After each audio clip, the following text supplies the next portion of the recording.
welcome back, my artsy potters. What we're going to do first is make our handle for this before we get to trimming, and that way the handle is setting up. So I'm going to start by making a little carrot. And so it'll be thicker in the middle and tapered at the ends, kind of like an ellipse shape if you were looking at it from like a cross section. And also what I'm going to do is kind of look at how much clay I have compared to the size of the cup. So you can see here that it's the same size as the cup. That means that when I pull this handle, it's going to be way too big. So I'm going to kind of reference that again. Take a little bit more clay off. Now when you're pulling handles, the best thing that you can do for yourself is try to get that handle as close to finished before you start pulling as possible. So that's a lot of, you see me, this is sped up a little bit, but you see me kind of tapping those finger marks down and getting my shape that I'm looking for in the end. Then what I'm going to do is flip this the other way around. I'm going to hold on to the top part of this, which is currently the bottom that you see here. And that way, if I just keep that part dry, not wet with water, it won't slide all over the place and out of my hands. I'm using the curve, the crook between my thumb and my index, and I wrap my fingers around that handle and release as I get to the bottom. When you're pulling handles, it's gravity is doing most of the work for you. So don't pull too hard or you'll pull it right off of that lump of clay that you're holding onto. So a lot of water, and it'll take a second for it to get going, but it will start stretching as you go along. And then also what I'm doing is turning it back and forth, so where I can see it from the front view and see it from the side view, and that way it won't end up in that J curve. I want it to be straight. And then I come through and sort of just refine the edges of the handle. I'm gonna twist the top off, and then I can bend it and set it aside to dry in that bent shape so that it won't crack if I try to bend it when it's dry and set up. So I'm going to pull a second one so that I have wardrobe options for my pot here. And that way if I cut that first one too much or I don't like it, I definitely have an option standing by that I don't have to wait to dry.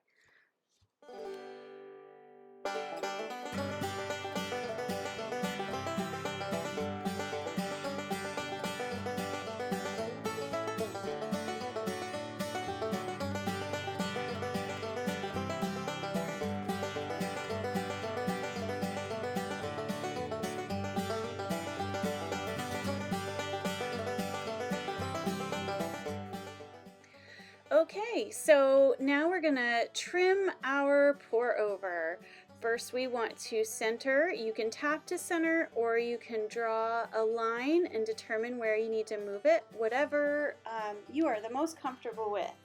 You're gonna lock that puppy down with your soft worms, and then we're gonna take our trimming tool. I'm first gonna sort of smooth out where that wooden knife tool undercut. And then I'm going to start by taking the small edge of my tool and figuring out where that ridge is going to go for the notch down in the pour over. So this is the part that would sit down inside your cup and kind of direct the coffee downward instead of outward. And also act sort of as like a notch to keep it from sliding off your cup. So I'm just taking this tool and flat to the cup, I'm coming in where I drew that first little ridge, and it'll start to pop up. You want to be careful not to trim your plate too thin. So I'm really focusing the tool and the trimming action close to the notch, less so away from the edge. I want that edge to stay as thick as you see it here. If you get it too thin, it's going to start moving around on you or warping, and we don't want that. And then I'll come in the middle and I'm going to trim out as much as possible. So I'm holding that tool up at a little bit of an angle just to scoop out the center part of this pour over. I do come through really often and do the ripe fruit test, which you guys have heard about now several times. And that is just to feel if that clay is soft. If it has any kind of bounce, it's getting thin and you want to stop trimming. If you feel a resistance, it's nice and solid, then you can trim some more. And that's a good way to determine getting your pot thinner, getting some of the weight out of it. And then I'll come through after I'm done trimming with my red rib and refine and finish everything up.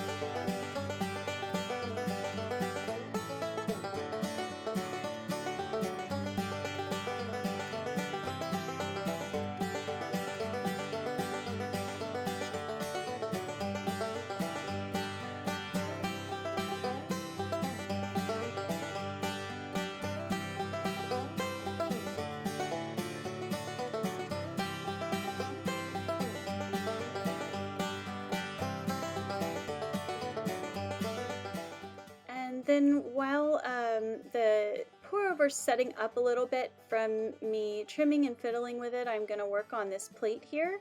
And so I'm making some really shallow worms so my tool doesn't hit them.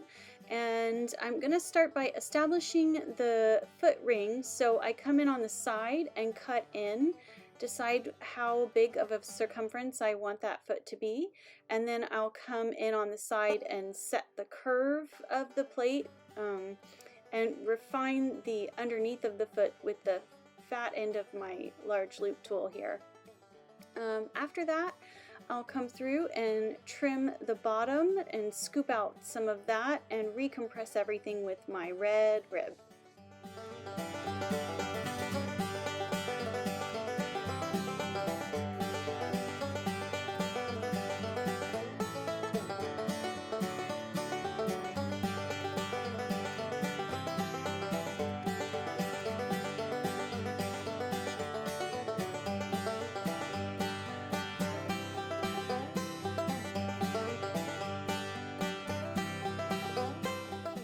Okay, now we're going to cut our handle to size. So I start with the top, looks good. And then I'm going to kind of gauge where to cut on the bottom. I'm cutting some of this but leaving some of the chunkiness there so that I can push it up on the inside of the handle, and that way it will kind of form this nice curve into the form of the pour over that I really like a lot. And then I also am working on refining where those connection points are going to be, so I just kind of make sure that the edge of the handle in the middle carries through to the edge of the bottom and top of the handle, the connection points. It's one area where I do kind of OCD out a little bit, so you know, you don't have to mess with your handles as much as this. I tend to cat lick them, is the expression I've heard, and that's really the only way I'm happy ultimately in the end. But I'm going to get this handle as finished as possible before I go to attach it, and then I will set it against the cup. I will mark with my needle tool the top and the bottom of each of those connection points, slip and score, stick it on, and then fuss with it a whole lot until I am happy with how it looks. So I use a couple of different tools to do that. Wipeout tools are great. Any kind of little tool that will get you into those little areas, your fingers, ribs. Cosmetic sponges are awesome for refining things because they're not a porous sponge. They are kind of like those mud tool finishing ribs in texture, and so they'll leave those finer particles of clay when you wipe the clay body. So those are just some little tips and tricks to help you get handles that you love. And that's really it. And then I'm gonna put one hole in the bottom so that it drains slower. The prototype that I made of this before had 4 holes, I believe I made, and it makes a great cup of coffee, but it does drain fairly quickly. So I want to see if this one will create a thicker brew. And thanks for watching. Enjoy your pour overs.